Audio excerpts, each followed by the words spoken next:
이 말씀을 전하기 전에 할 수 있으면 우리 아이들 때문에 또 유아실도 계시고 하시겠지만 본당 안에 들어와서 예배드리는 걸 저는 제일 좋고 생각하고, 좀 애들 떠드는 거는 아무 문제가 안 됩니다. 안 되니까 혹시나 뒤에서 애들이 좀 이렇게 그런 거는 전혀 설교나 모든 부분이 안 되고 예배에 집중하는 게 저는 더 좋습니다. 그래서 한 말씀을 더 듣고 가는 게 좋고, 혹시나 애들이 좀 이렇게 해도 뒤로 돌아보시면 애기 엄마들 막 부담이 되거든요.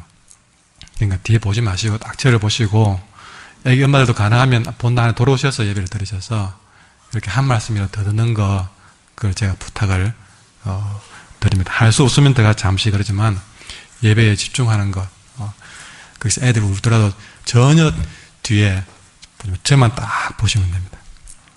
이렇게 잘생긴 목사 보시겠습니까? 예. 한 시간만 보고 가셔야지. 예.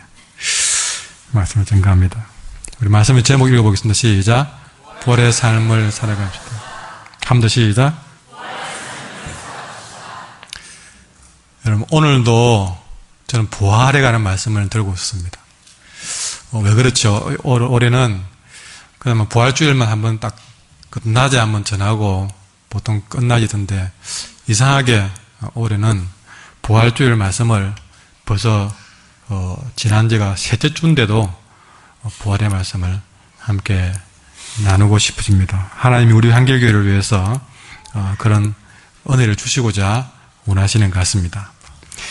여러분, 교회력을 보면 이 부활 절기는 온 만물이 초록의 생명으로 되살아나는 4월달과 관련이 되어 있습니다. 이 봄이 주는 기쁨은 참 놀라운 것 같습니다. 뭔가 이 길 가다가도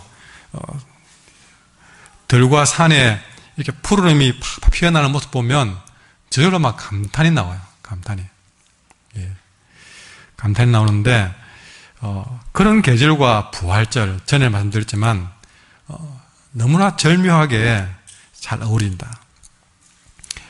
이 봄바람이 얼마나 대단한지, 정말 겨울 내 꽁꽁 얼어붙어 있어서 죽은 듯이 보이던 나뭇가지에 새싹을 틔우는 거 보면요, 이 봄바람은 다르게 말하면 생명의 바람이라 해도 과언이 아닌 것 같아요. 그 봄바람이 스쳐 지나가면 개나리가 피고, 또 목련이 피고, 벚꽃이 터지고, 그렇게 또 살구꽃이, 매화꽃이 여러분 피는 걸 보면 너무나 놀랍죠.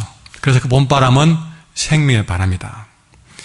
또 자연만 아니라 우리의 움츠러든 마음과 몸도 다시 삶의 활기로 되살려 놓고 또 살게끔 자극하는 그 계절이 이 생명의 계절, 4월이 아닌가 생각해 봅니다. 그런데 여러분, 우리가 이 봄이 주는 이 생명의 바람을 느끼며 만끽하기에는 세상이 만만치를 않습니다. 아직도 여러분들은 벚꽃, 봄 그러지만 아직 봄바람 씌우려고 가고 싶어도 가지 못하는 그런 분들도 아마 많이 있겠죠. 무엇보다 묵고 살기 바쁩니다. 묵고 살기 바쁜데 무슨 벚꽃 구경 간다고 해가지고 여러분, 우리 사는 지역에 보면 굳이 멀리 안 가도 벚꽃이 참 잘 피어 있잖아요. 그런 생각을 해봅니다. 그러나 어디 군항제나 어디 저 하동이나 그런데 무슨 매화축제 또 무슨 유채꽃 축제 요즘 지역마다 축제가 왜 그리 많은지요. 제가 사는 마산에 가보면 거기는 또 진달래 또 축제가요. 산에 그렇게 또 누가 사진을 찍어 보냈더라고요. 참 향수를 자극하는 그 사진 보고 참 가고 싶다. 그러지만 마음은 뻔하지만 그런 진달래 축제든 벚꽃 구경이든 가고 싶어도 참 가기가 쉽지 않습니다. 그런데 가가지고 좀 사진도 찍어보고 또 파전 하나 다 시켜 먹고 싶어도 현실이 영 허락지 않습니다. 여러분, 그러면서 여러분 이 본당에서 한번 보물을 한번 느껴봐라고 영상 하나 보여드릴게요.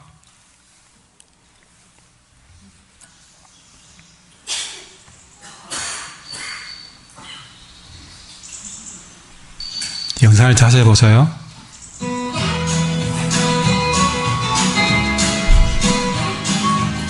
저하고 많이 닮았죠?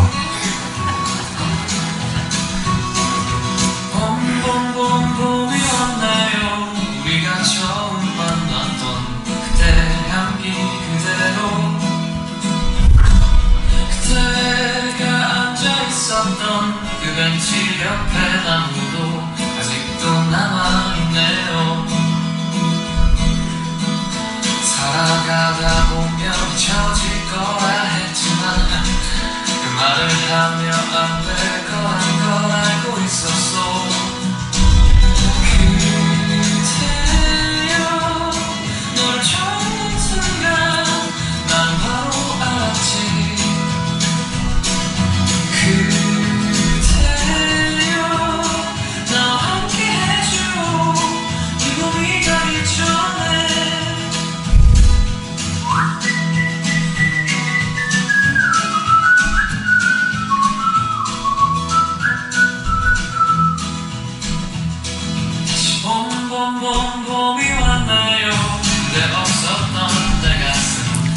끝.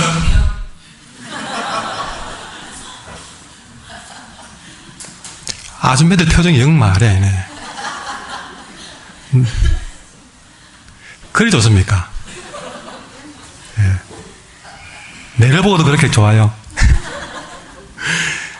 여러분, 로이킴의 노래를 보면서 얼마나 잘생긴 총각이 기타 치면서 방긋방긋 웃어가면서 노래 부르는지, 여러분, 거기에 우리 아줌마들의 표정이 아주 뭐 꽃이 피는데, 저는 그게 안 보이고, 그가 그렇게 폼 잡고 노래 부를 때 뒤에서 의자 옮기고, 예, 무슨 꽃 두고 다니면서, 여러분, 짐 옮기고 하는 그 숨은 아이들이 내 눈에 보이는 거예요. 누군가는 봄봄 걸으면서 폼 잡고 있지만, 그 뒤에 그 짐 옮기고 그 가사 따라서 물건을 갖다 놓았다, 옮겼다는 그 사람들은 얼마나 고생한 줄 아십니까? 그 노래에 아름다움을 보고 웃고 계시지만 그 뒤에 짐 옮기는 아이들의 부모는요, 눈물 납니다. 아이고, 내 아이가 무슨 뮤직비디오 나온다고 했더니 봤더니 뭐 짐이나 옮기고 있거든요. 여러분, 누군가가 본국인 같다고 꼭 사진 올려놓으면 누군가는 아주 뼈 아픕니다. 누구는 저도 놀러가 나는 못 가고 싶은, 여러분, 참 똑같은 상황을 두고도, 예, 누군가에게는 낭만적인 그 일이, 그 누군가에게는 그 정말, 여러분, 길 가다 보니까요, 벚꽃나무 밑에 전부 다 막 카메라 들고 찍는다고 난리도 아닙니다. 그렇게 누군가에게는 아름답고 낭만적인 그런 벚꽃잎이요, 누군가에게는 쓰레기라는 것을 아십니까? 예. 누가 그러대요. 막 벚꽃잎이 떨어지니까 저걸 흔들어서 그냥 다 떨고 싶어요. 예, 한꺼번에 안 떨어지고 자꾸 떨어지니까 그걸 청소하는 사람은 얼마나 힘이 든지요, 그냥 막 흔들어서 다 한꺼번에 떨고 싶다고 이야기를 저는 이번 주에 들었습니다. 예. 그러니까 똑같은 상황을 두고 다 그렇게 누릴 수는 없는 것 같아요. 참, 여러분도 뭐 시간 나고 여유가 있으면 그렇게 안 하고 싶은 사람이 어디 있겠습니까? 또 기회가 되면 다 누리고 그런 것을 우리가 찾아야 되는 것이 저는 귀한 일이라고 생각됩니다.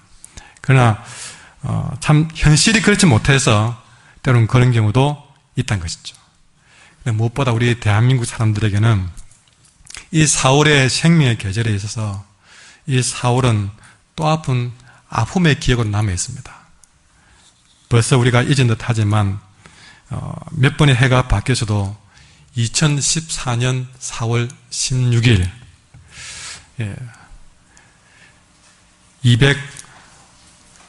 95명의 귀한 생명이 세월호와 함께 저 차디치 않은 바다에서 생을 마감했던 그날도 바로 이 4월이었습니다. 남들은 벚꽃 구경한다, 꽃 구경한다 그렇게 할 때에 수학여행 떠났다고 좋아하던 그 청초한 아들, 딸들, 그들을 낯선 바닷물에 보내야만 했던 그 부모의 가슴에는 더 이상 그들에게는 벚꽃 구경도 그 4월의 아름다운 추억도 아름답게 남아있지 않을 거다 하는 것이죠. 어느 순간부터 그 아름다운 계절이 슬픔의 계절로 다가왔던 것이죠. 예. 여러분, 저도 뭐 개인적인 이야기지만 성탄절 그러면 너무 좋잖아요. 성탄절, 추수감사절 그러면 너무 좋은 계절인데 저는 성탄절과 추수감사절은 별로 마음에 예전에 그 기쁨을 그렇게 갖지 못합니다. 그 계절이 색이 바뀌어버린 것이죠. 어느 순간부터. 무엇보다 그 차디찬 바다에 허무하게 죽어간 그 자식의 죽음 앞에서 비록 살아있다고 하지만 그 살아있는 부모의 마음은 어떻겠습니까? 그 부모이시도 살았으나 죽은 것과 마찬가지인 그런 아마 마음일 겁니다. 아마 지금도 어딘가에 그 부모는 이 4월 16일 다가올 때에 그 마음은 어느 누구와 같지 않을 거다 하는 생각을 이 말씀을 준비하면서 해보게 됩니다. 여러분, 왜 제가 이 말씀을 드렸냐면 이 부활의 주님을 만나기 전에 우리가 결코 잊을 수 없는 것은 주님의 십자가 사건이잖아요. 이 주님의 십자가 사건은 적어도 그 당시 주님을 따랐던 주님의 12제자에게는 어마어마한 충격이었습니다. 마치 세월호에 아들, 딸들을 수상시킨 부모의 마음처럼 십자가 사건을 경험한 12제자의 가슴은 어찌 표현할 길이 없을 정도였죠. 사랑하는 주님이 33세의 나이로 십자가에 매달려서 허무하게 생을 마감했던 것이죠. 이 12명의 제자에게는 적어도 33세 주님은 한 청년이 아니었습니다. 인생 전부였습니다. 왜냐? 그들의 가족을 버리고 그들의 직장을 버리고 따를 만큼의 그들의 인생의 주인이었습니다. 나이 상관없이 베드로에게는 예수 그리스도는 그의 인생을 바칠 만한 주님이었습니다. 아버지 같았고 엄마 같았습니다. 그런 예수님이 아주 뭐 연세가 다 되고 진짜 뭐 호창이요 할 만큼 그래도 서운할 판인데 33세 아무 죄도 없는 분이 허무하게 잡혀가지고 십자가에서 비참하게 죽었다 했을 때에 그 베드로의 가슴에 남아있는 그 주님의 죽음에 대한 상처는 어떻게 표현할 길이 없는 것이죠. 그러니 주님의 죽음은 곧 베드로의 죽음이었던 것이죠.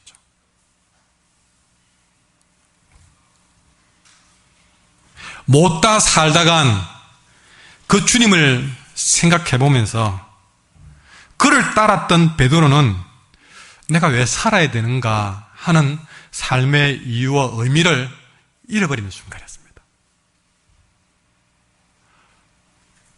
완전히 믿고 따라서 내 인생을 바치는데 그분이 죽어버렸으니까요.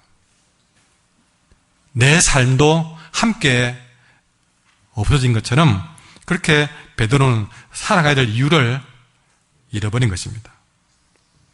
곧 그분의 죽음은 베드로의 죽음이었던 것이죠. 그래서 주님이 십자가에서 생을 마감한 다음에 베드로는 뭐 제자고 뭐고 없습니다. 그때부터 다시 3년 전 어부의 자리로 돌아갑니다. 오늘 21장에 보시면 15절부터 읽었지만 3절에 같이 들어와서 3절 시작. 시몬 베드로가 나는 물고기 잡으러 가노라 하니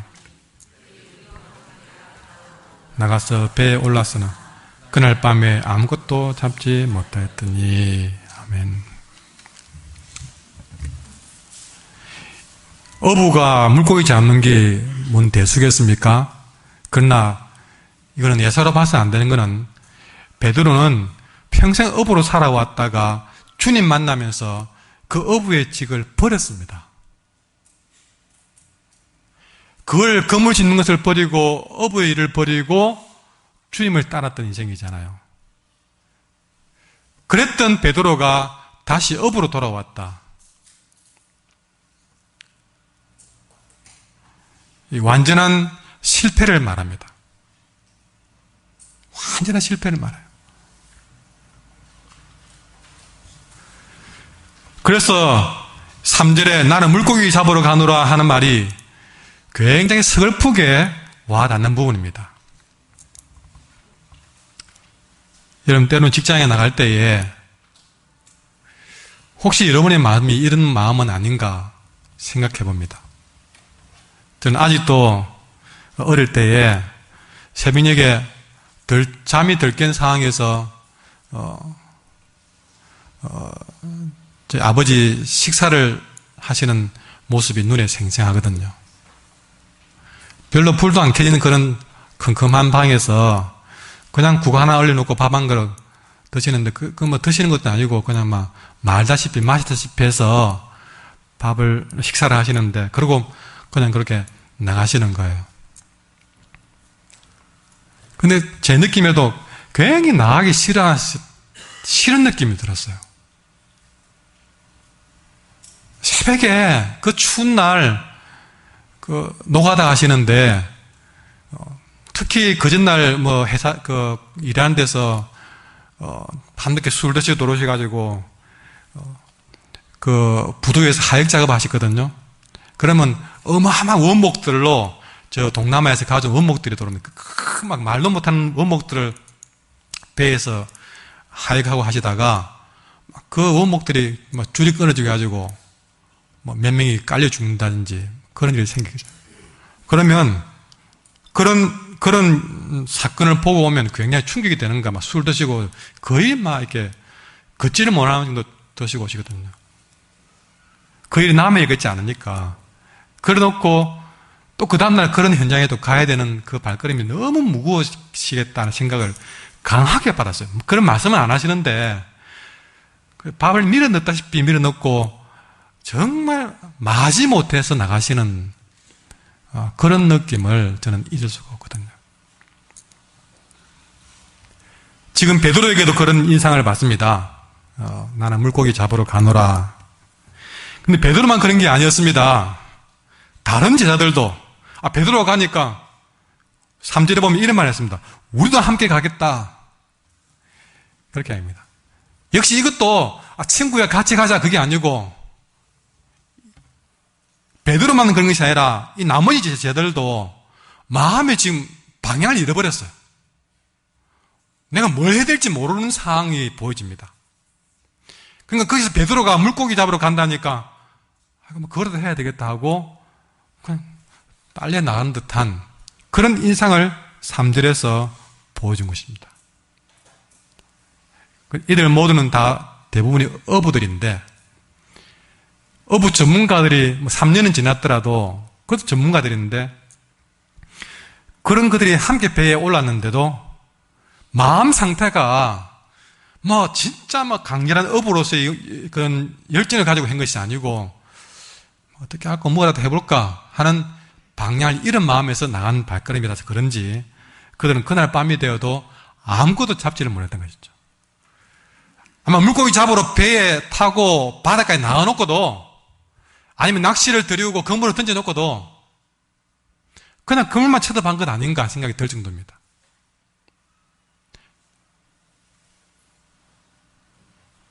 그러니 뭐 물고기가 미끼를 물어도 댕길 목을 하겠습니까? 뭘 하겠습니까? 뭘 해도 손에 제대로 잡히지를 않았던 것입니다. 물고기를 잡지만 의미 없는 몸짓에 불과했습니다. 3년 전 늘 해왔던 그런 자리로 돌아갔지만 그러나 예전에 그 감각은 아니었던 것이죠. 아까 말했던 세월호와 함께 아이들을 잃었던 부모의 마음은 집에 밥을 먹어도 먹는 것이 아니었고, 일하러 나가도 뭐 때문에 일을 해야 될지도 의미를 잃어버리게 되고, 길을 가도 남들이 그렇게 사진 찍어대는 벚꽃을 봐도 감동은 사라져버렸고, 그와 똑같은 모습. 그러니 그들이나 이 베드로나 제자들이나 실상은 살아있어 보이지만 죽은 거나 다름이 없더라 하는 것이죠. 여러분, 오늘 우리도 별 다르지 않게 우리의 삶을 살아갑니다. 때로는 이 예배에 왔지만 이 예배조차도 여러분에게는 때로는 그냥 물고기 잡으러 가자 하듯이 예배나 드리러 가자, 어쩌면 그런 마음으로 나와 계신 분이 있을지도 모르겠습니다. 사랑이 너무 힘들어서, 때로는 내가 삶의 의미를 잃어버려서, 그럼 주일이니까 딴 데 갈 데도 없고, 아니면 늘 가는 곳이라도 이렇게 예배를 드리는 마음이 물고기 잡으러 가자, 예배 드리러 가자, 우리도 함께 가자 했을지 모릅니다. 밥도 먹고 학교도 가고 공부도 하고 직장도 나가고 사람도 만나고 하는 건 다 하는 것 같은데, 해왔던 것, 몇 년 전부터 지금까지 해왔던 것 하는 건 그대로 합니다. 다른 게 없습니다. 그러나 겉으로는 하는 것 같지만 우리의 안을 들여다보면 우리의 모습이 밤새도록 그물질을 했어도 고기 한 마리 잡지 못한 제자들 모습하고 비슷하지는 않은지, 심지어 먹을 것을 찾아서 길거리에 쓰레기를 뒤지는 고양이와 내가 뭐가 다르겠나 하는 생각까지도 들 때가 있더란 것입니다. 우리는 숨을 쉬고 몸을 움직여서 공부도 하고 일도 하고 예배도 드리고 그런 삶을 살고 있지만, 사실은 우리의 마음에서는 이미 이것저것 사실은 방향을 잃고 살고 있지 않은지 우리는 돌아보게 됩니다. 현실이 우리를 만만치 않게 그렇게 만들어 놓았네요. 여러분, 이런 삶을 살고 있는 베드로, 이런 베드로를 부활하신 주님이 찾아왔습니다. 오늘 저와 여러분이 어떤 삶을 살다가 왔던 상관없습니다. 우리의 모습이 어떠든 상관없습니다. 그러나 분명한 사실은 부활하신 주님께서 지금 내가 어떤 삶을 살아왔던 나를 만나주고 있다는 사실입니다. 내가 의미 없이 왔던, 아니면 진짜 사모하는 왔던, 그것도 상관없습니다. 어떤 상황이든 상관없이 부활하신 주님께서 베드로를 찾듯이 우리를 만나주십니다. 그렇게 베드로를 찾아오신 주님께서 그에게 첫 번째 던진 말은 15절에 보시면 요한의 아들 시몬아. 여러분, 정확하게 베드로의 이름을 불러주고 있습니다. 오늘 주님은 나의 상태와는 상관없이 요한의 아들 시몬아라고 하듯이 우리 각각의 이름을 불러주면서 뭐라고 말씀하시느냐? 네가 이 사람들보다 나를 더 사랑하느냐라고 물었습니다. 베드로는 대답합니다. 주님, 그러하나이다. 내가 주님 사랑하는 줄 주님 아십니다. 아마 여러분도 여러분 주님을 사랑하십니까? 그럼 여러분도 아멘 그럴 겁니다. 똑같은 말이죠. 주님 베드로에게 너 나 사랑하느냐 하실 때에 예, 주님 사랑하는 줄 주님 아시지 않습니까? 아멘 하듯이 그렇게 주고받는 모습하고 똑같지 않습니까? 그런데 주님은 2번, 3번 동일한 질문을 반복했습니다. 또 동일한 3번의 질문에 베드로의 대답도 동일한 대답이었던 것이죠. 그런데 여러분, 이 베드로와 주님의 대화를 좀 더 자세히 들여다보면 우리가 알고 있는 그 표면의 대화와는 조금 다른 대화를 하고 있습니다. 너 나 사랑하느냐? 예, 사랑합니다. 또 너는 사랑하느냐? 예, 사랑합니다. 왜 같은 말을 세 번이나 할까? 그랬지만 자세히 들여다보면 여러분 같으나 다른 말을 하고 있었죠. 분명히 예수님은 삶의 의미를 잃어버린 베드로에게 세 번이나 네가 나를 사랑하느냐라고 물었습니다. 우리가 보기에는 그냥 사랑하느냐라고 물었지만 주님이 베드로에게 말씀하신 그 사랑이라는 단어는 그냥 사랑이 아니었습니다. 따라해볼까요? 아가페 사랑. 아가페 사랑. 주님이 베드로에게 물은 사랑은 아가페의 사랑이에요. 아가페의 사랑은 뭡니까? 무조건적인 사랑입니다. 이 아가페의 사랑은 아무 조건이 없는 사랑이에요. 이 아가페의 사랑은 뭐냐면 죄 없는 하나님이 죄인인 사람을 사랑하는 사랑입니다.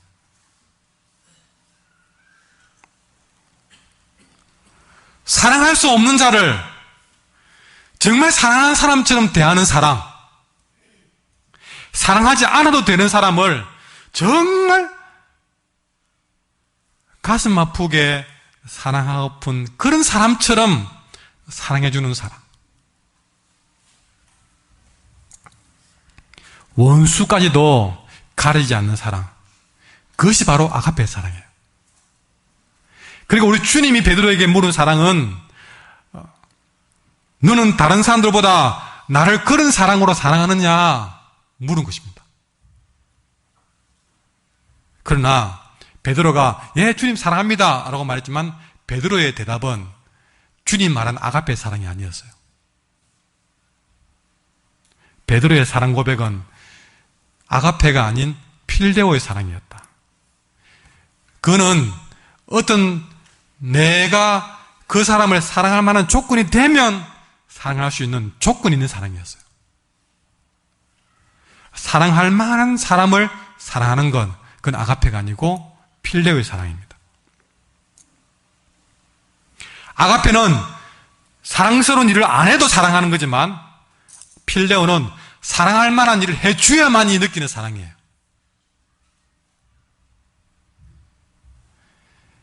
여러분, 자식이 부모 사랑하는 것은 필데오의 사랑입니다. 부모가 자식을 사랑하는 것은 아가페의 사랑이에요.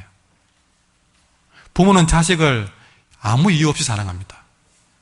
그러나 자녀들은 부모가 잘해줄 때 사랑합니다. 그게 아가페하고 필데오의 차이입니다. 제자가 스승을 사랑하는 것은 필데오예요. 그러나 스승이 제자를 사랑하는 것은 아가페입니다.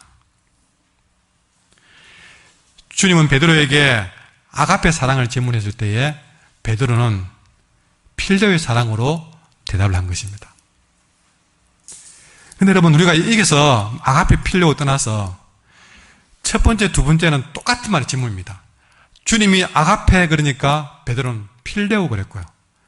또 두 번째에도 주님이 아가페 그러니까 두 번째에도 베드로가 필데오 그랬습니다. 그런데 세 번째는요, 다릅니다. 세 번째는 주님은 아가페를 묻지 않고 필데오로 물었습니다. 여러분, 여기에 우리 주님의 마음을 잊게 됩니다.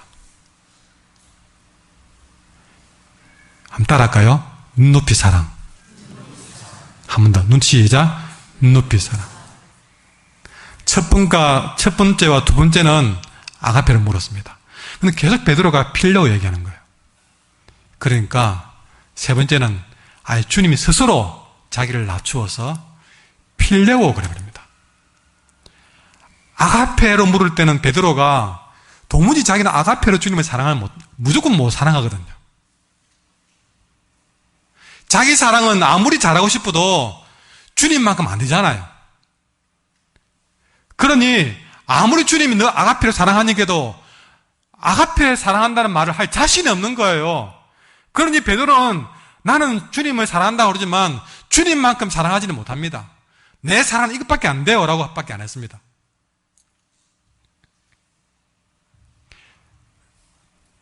그러나 우리 같았으면요, 끝까지 너 왜 그것밖에 안 되니? 너 아가페 사랑해야 되지 않겠니?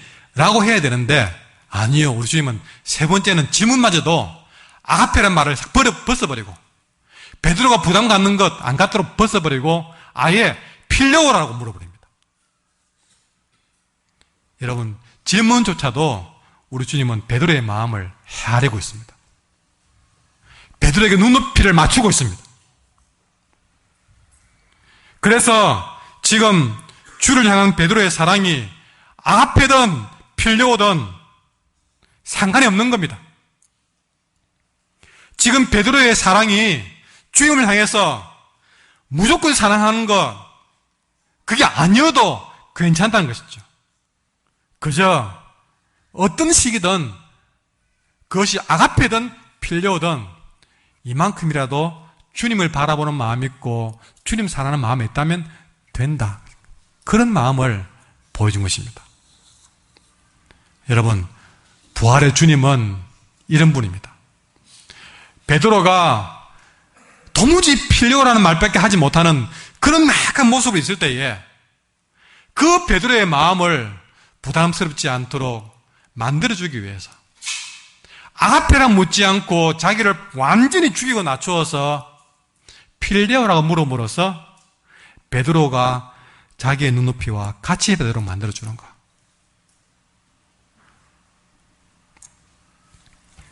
이런 열려진 모습에서 진짜 부활의 진가가 뭔지를 말씀해 준다는 것입니다. 부활 그러니까 고상한 삶이 부활의 삶으로 여겨졌습니다. 그러나 이번에 말씀을 준비하면서 왜 한 번 더 부활의 말씀을 전해야 될까?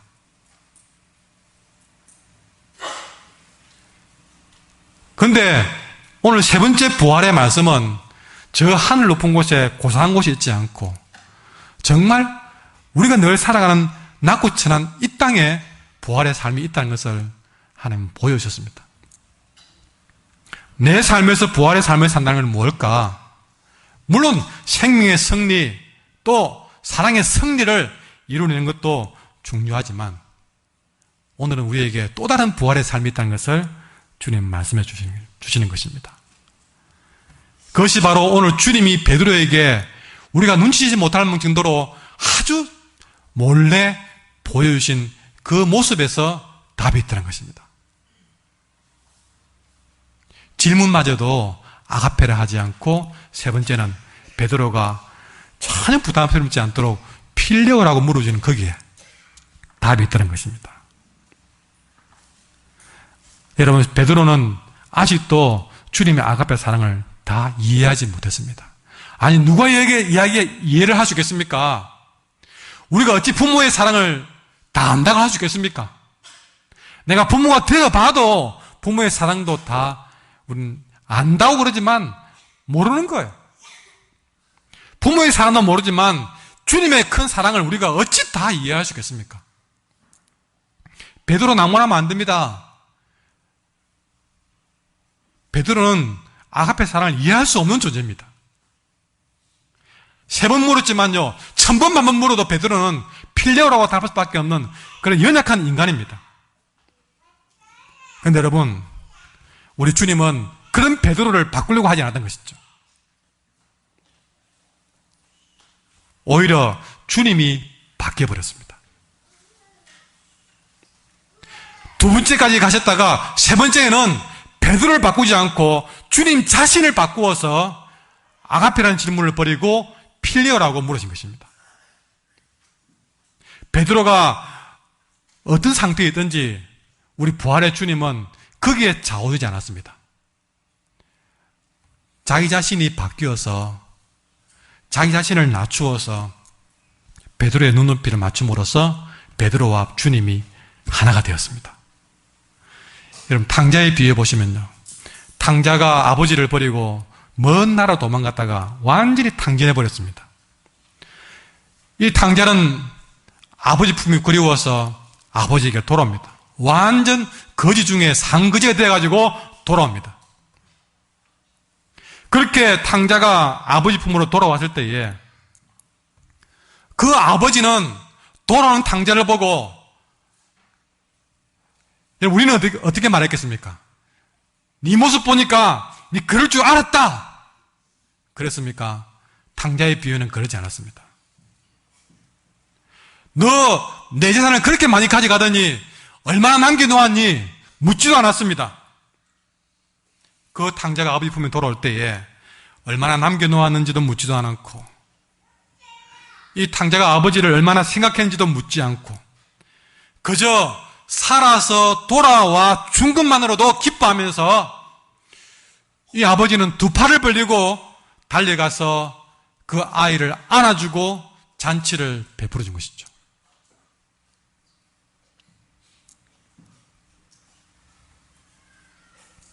그 아버지가 그렇게 탕자의 눈높이로 낮추어져서 그 아들을 두 팔 벌려 안아준 것입니다.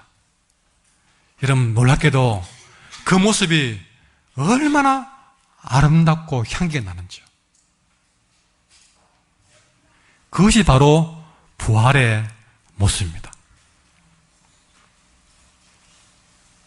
지금 주님은 베드로를 향해서 너는 내가 3년 동안 가르쳤고 내가 십자가에 죽을 만큼 사랑을 보여주었고 이렇게 사흘 만에 부활했고 너가 나를 3번이나 부인했지만 그러면 너를 찾아왔고 내가 2번이나 아가페 사랑을 물어도 너는 왜 아직도 그렇게 내 사랑을 못 알아주니? 내가 너에게 얼마나만큼 사랑을 보여줘야만이 너가 내 사랑을 알겠니? 여러분, 그렇게 말할 줄 알았는데 그렇게 하지 않고 한 2번 아가페를 물었다가 아가페를 답하지 못하고 필레오로 답하는 그 베드로를 고쳐주려고 하지 않고 그런 고쳐주려는 선생님의 욕구를 다 내려놓았습니다. 그 사람을 바꾸고자 하는 마음을 내려놓았습니다. 무지한 베드로를 향한 책망도 내려놓았습니다. 그냥 3번째 가서는 이 말 저 말 책망도 하지 않고 그냥 자기 팔을 그냥 벌려가지고 안아줘 버렸습니다. 그리고 내 양을 먹이라고, 아직도 제대로 답하지 못하는 그 베드로에게 내 양을 먹이라고 자기의 양들을 그 베드로에게 부탁하고 있습니다. 주님은 이 부분에서 우리에게 부활의 진가가 뭔지를 보여준 것입니다. 부활 그러니까 봐라, 내 살아있지, 내 살아있지, 봐라, 못 잡고 봐, 이래서 살아있었어, 대단하지, 대단하지. 우리는 그 되살아난 것에 환호하고 그래, 나는 이런 부활을 사고 싶어, 그것에만 집중했지만 우리 주님은 그런 부활도 보여주었지만 이렇게 아직도 변하지 않는 이 베드로를 그냥 책망조차 없이 2발 벌려 안아주는 것만으로도 보이지 않는 부활의 가르침을 준 것입니다. 주님의 당부는 18절과 19절에 연결되어 있습니다. 18절 같이 읽도록 하겠습니다. 내가 진실로 진실로 내게 이르노니 네가 젊어서는 스스로 띠띠고 원하는 곳으로 다녔거니와 늙어서는 내 팔을 벌리리니 남이 내게 띠띠우고 원하지 아니하는 곳으로 데려가리라. 여러분, 이 주님이 자기를 낮추어서 베드로를 2팔 벌려 아직도 고쳐지지 않는 이 베드로를 안아주는 이 모습에서 어마어마한 가르침이 전달되었습니다. 그것이 바로 18절에 답이 나와 있는데요, 베드로의 모습을 싹 주님 보여준 거예요. 그게 뭐냐면, 베드로야, 네가 젊을 때 모습을 생각해봐라. 네가 젊었을 때는 스스로 띠띠우고 원하는 곳으로 다녔다. 여러분, 베드로의 젊은 나날을 우리가 눈여겨볼 수 있는데요. 젊을 때는 베드로는 얼마나 자신만만한지 모릅니다. 말하는데 그침이 없어요. 자기 생각대로, 자기가 원하는 대로 말을 합니다. 주님이 너 날 3번 부인한다 그럴 때, 아니요, 주님 나를 어떻게 보고 그러십니까? 남들은 다 버려도, 전 사람들은 11명 다 버려도 나는 주를 버리지 않는다. 이게 젊을 때 베드로예요.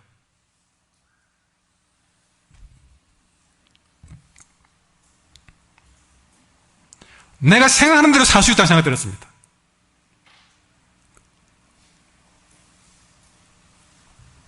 스스로 자기 옷 차렸다. 그 말은 뭡니까? 스스로 띠띠운다. 내가 빨간 옷 입고 싶으면 빨간 옷 입고, 내가 착한 일 하고 싶으면 착한 일을 하고, 내가 열심히 봉사하고 싶으면 봉사하고. 젊을 때 생각은요, 생각이 베드로 우리도 다르지 않습니다. 내 마음먹은 대로 되는 것 같이 보입니다. 내가 원하는 대로 가집니다. 내가 하나님 대로 될 줄로 생각됩니다. 사랑도 내가 원하는 사랑을 할 수 있다고 생각됩니다. 베드로는 그랬습니다. 내 목숨도 주님 위해서 벌 수 있다고 생각했습니다. 자기는 주님을 그 정도 사랑한다고 생각했습니다.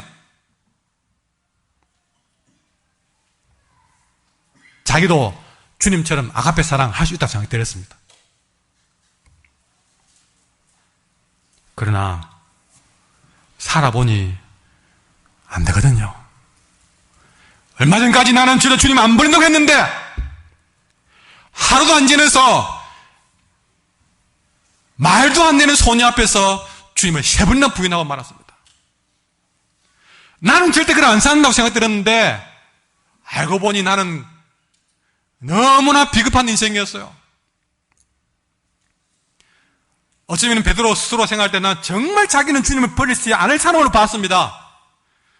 말씀에 있는 것처럼 스스로 띠띠우고 원하는 곳으로 다닐 수 있는 사람으로 봤습니다. 그러나 살아보니 돈 때문에 넘어가고 욕심 못 버리고 주님 위해 사는 것 같았지만 교회 위해 사는 것 같지만 알고 보니 나를 위해 살았던 것이죠.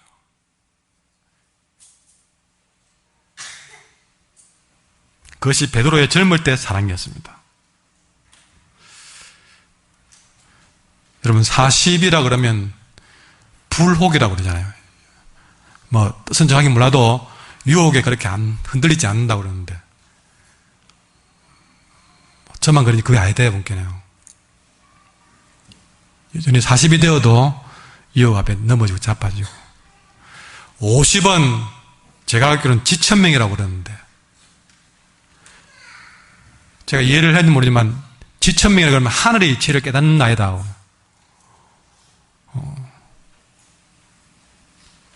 하여도 그러기는 너무나 부끄러운 인생이지 않습니까?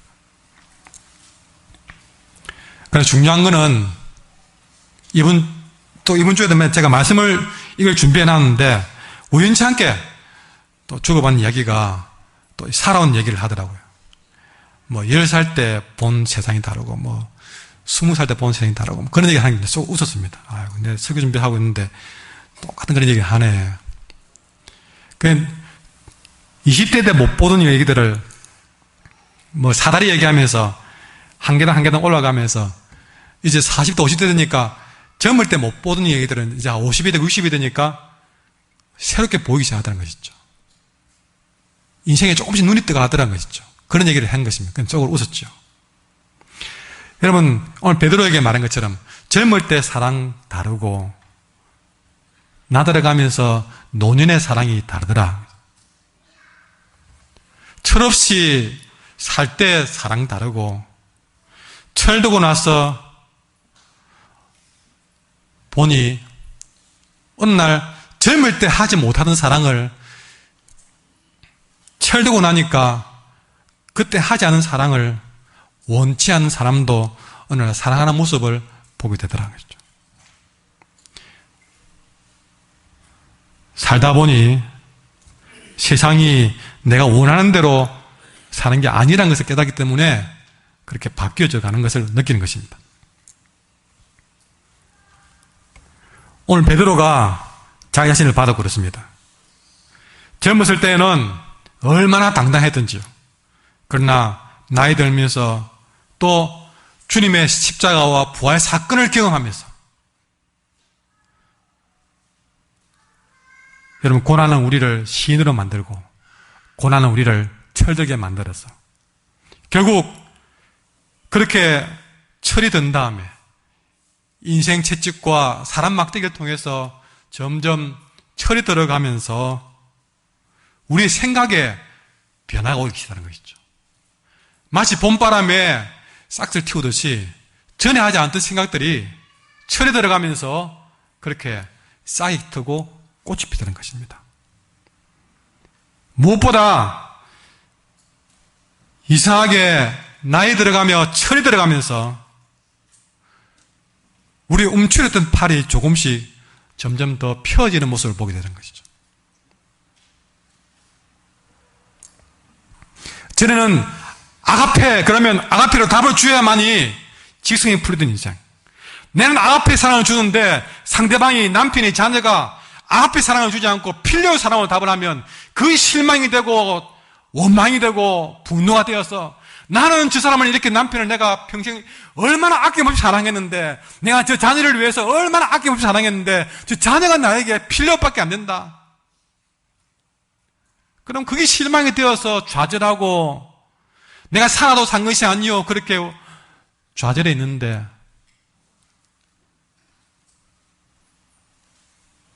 그것도 잠시뿐 점점 그것이 아가페든 필요든 어느 순간부터는 다 받아들이는 사람으로 바뀌게 된 것이죠.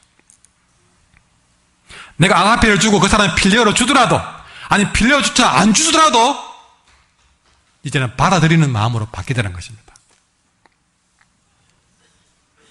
전에는, 젊었을 때는 내 자아가, 내 자존심이 여전히 살아있어서 도무지 팔을 벌리지 못하는, 벌리고 싶어도 교회만 가면 목사님이 자꾸만 사랑해라 그래서 사랑해야지 라고 마음먹고 가보면 막상 눈에 보면 화가 나서 팔을 벌리기는커녕 화가 더 나는 그런 젊을 때 내 모습을 봤는데, 어느 순간부터 그마저도 그 사람이 아가페든 필요든 상관없이 내 팔이 먼저 벌려지고 내 무릎이 먼저 꿇어지는 거, 참 이상한 일이 내 마음 가운데 일어나더라는 것입니다. 여러분, 이것이 또 다른 부활의 삶을 사는 거라는 것이죠. 어떤 중년 여성의 고백입니다. 그 남편이 정말 잘 나가는 직장의 부장이었던 것이죠. 자기도 항공사에서 일하니 이 부부가 잘 나가는 가정이었습니다. 세상 부러운 것이 없었습니다. 직장에서 자기보다 아래에 있는 사람들을 대수롭지 않게 여기고 무시했습니다. 힘이 있었습니다. 여러분, 그럴 때는 누가 자기들에게 조그마한 기분 상한 얘기해도 못 견뎠습니다. 우리 어떻게 보고, 나를 어떻게 보고, 그렇게 날이 쓴 마음으로 살았습니다. 그런데 어느 날 하반신에 마비가 와버렸습니다. 죽음을 코앞에 두게 되었습니다. 몇 번이나 전신 마취를 하고 수술을 했습니다. 나중에는 마취해서 잘 깨어나지도 않을 정도가 되어버렸습니다. 완전히 그렇게 약해져 버렸어요. 그동안의 삶이 한꺼번에 무너지는 듯이 보였습니다. 그런데 그런 시간들을 겪으면서 놀랍게도 그렇게 잘 나갈 때 보이지 않던 하나님이 보이기 시작했습니다. 그렇게 잘 나갈 때 들리지 않았던 하나님의 말씀이 들리기 시작했습니다. 그렇게 잘 나갈 때 알로 보이고 무시했던 사람들이 긍휼히 여기는 마음으로 보여지기 시작했습니다. 신하게 보이기 시작했습니다. 이유는 설명이 안 됩니다. 그냥 어느 순간부터 마음이 그렇게 바뀐 것이죠. 어느 순간부터 하나님을 의지하는 마음이 생기고, 어느 순간부터 사람들이 소중해 보이고, 어느 순간부터 내가 살아있는 자체가 소중하다는 생각을 가지게 되고, 밥 한 그릇 묻는 것도 너무나도 내게는, 내가 죽을 먹든 간이 맞든 안 맞든 밥을 삼키시는 자체가 내게는 소중하다는 생각을 들게 됩니다. 저는 멋진 요리집에 가야만 맛있었던 밥이 그냥 국물만 줘도 맛이 나는 거예요. 그때부터 다른 사람의 어려운 것들이 눈에 보이기 시작한 것입니다. 그는 퇴원을 하고 늦었지만 신학교에 편입을 해서 목사가 되었습니다. 그러나 그렇게 목사가 되었지만 그는 지방의 한 군부대에 교회 가보면 구인들이 아무런 것도 헌금도 못 하잖아요. 아무런 기대도 할 수 없는 그런 군부대의 무보수로 자비랑으로 자기 돈 가지고 구인들을 섬기는 삶을 살더라는 것입니다. 이 자비랑 목회는 그저 퍼주기만 할 뿐 돌아가는 건 없습니다. 그런데도 하나님이 그런 마음을 주셨기 때문에 그 길을 간 것이죠. 그러나 그분의 고백은 그 삶이 비참해진 것이 아니라 내가 정말 지금 드디어 인간다운 삶을 산다. 내가 부장이고 내 아내가 항공사고 그렇게 거침없이 살 때에 못 느꼈던 진짜의 삶을 내가 내 돈 퍼주가면서 살더라. 이렇게 사는 게 행복할 수가 없다. 그렇다는 것이죠. 바로 이것이 부활입니다. 우리는 그저 잘 나가면 부활로 생각했지만 오히려 많은 사람들이 잘 나갈 때가 아니라 자기를 내어주면서 진정한 부활의 삶을 사는 것입니다. 따라합시다. 부활의 삶을 삽시다.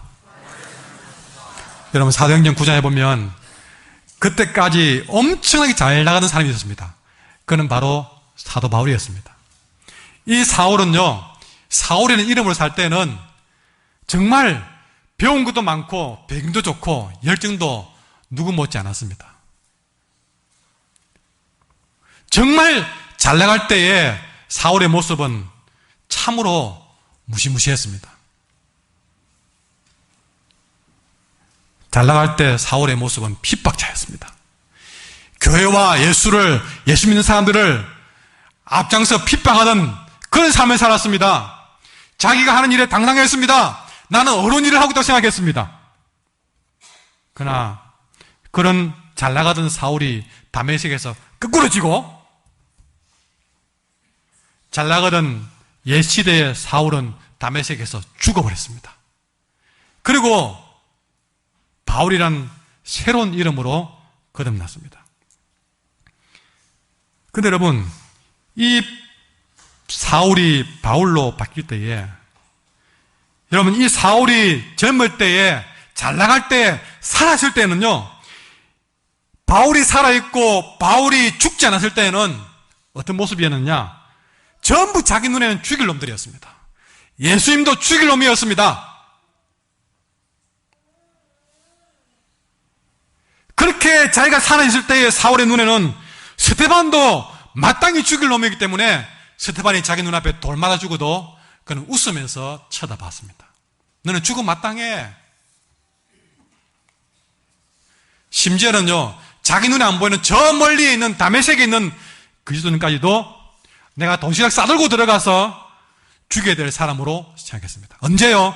바울이 살아있을 때에, 젊었을 때에, 잘 나갈 때의 사울의 모습이었어요. 그렇게 잘 나가던 바울이 그 인생 최고의 절정기 어디냐면 다메섹이었습니다. 그렇게 다메섹으로 달려가다가 그 최절정기 다메섹에서 가장 바울이 살아있던 그 순간에 하나님이 그를 떨어뜨려 버렸습니다.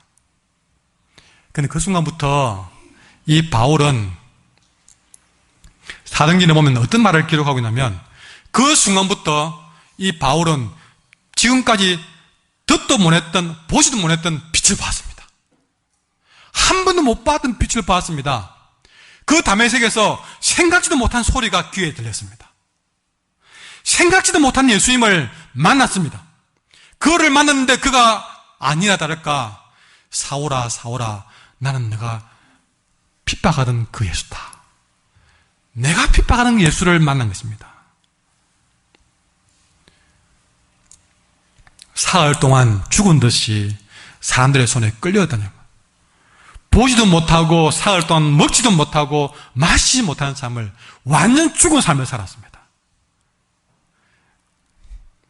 근데 여러분, 바로 이렇게 바울이 사흘 동안 완전히 그렇게 죽었을 때에 그는 빛을 보았고 예수님을 만났고 말씀을 듣고 안수를 받았고 사명을 받았습니다.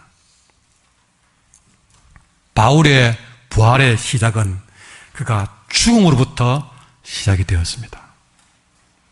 그전까지는 그의 팔을 벌려 사람을 죽이는 데 썼지만 이제는 그는 그 죽이는 팔을 벌려 다시 그가 죽였던 사람들을 살리는 사람으로 바뀌게 되었습니다.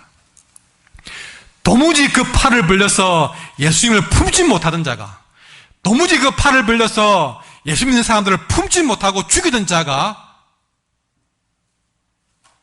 이제는 그 팔을 벌려 예수를 품고 수많은 그를 핍박하던 이방인들, 그들을 품는 인생으로 바뀌게 되는 것입니다.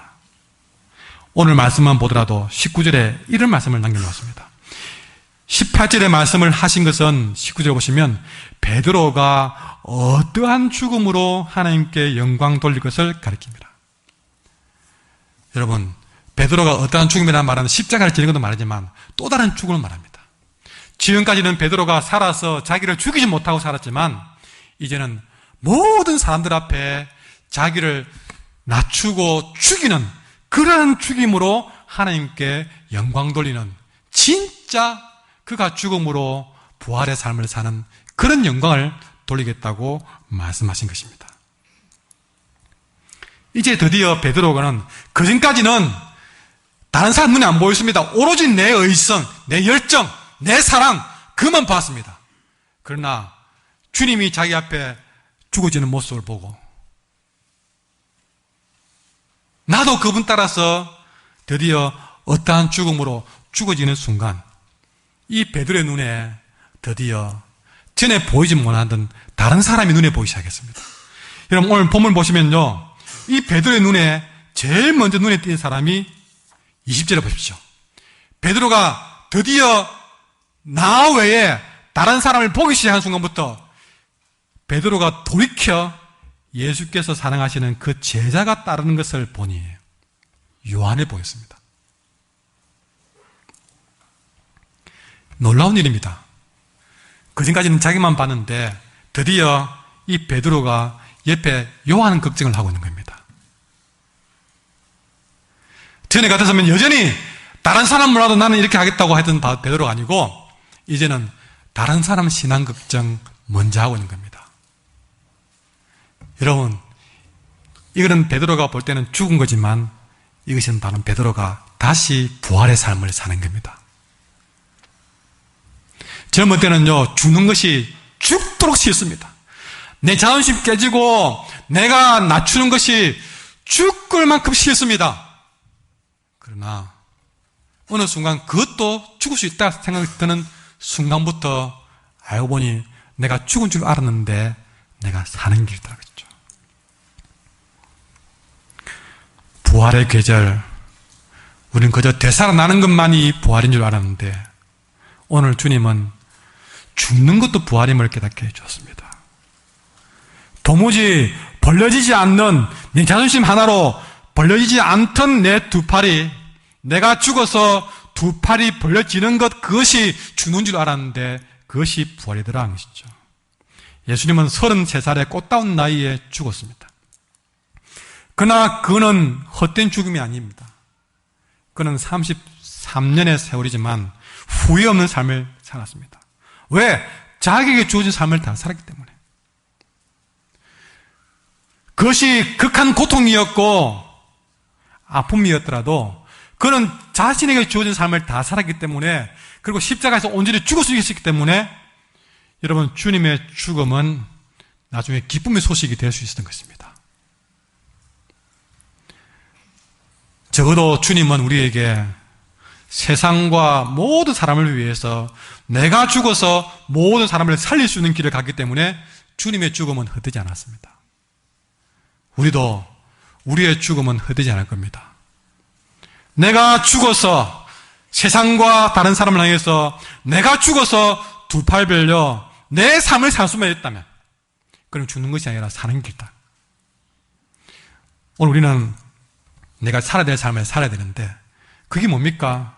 내가 살아야 될 삶은 오늘 주님처럼, 베드로처럼, 바울처럼 내가 죽는 길입니다. 그래서 그 죽는 길로 가서 두 팔 벌릴 수 있고, 그렇게 우리가 그 일을 살아낼 때에 그는 죽는 길이 아니라 부활의 삶을 사는 겁니다.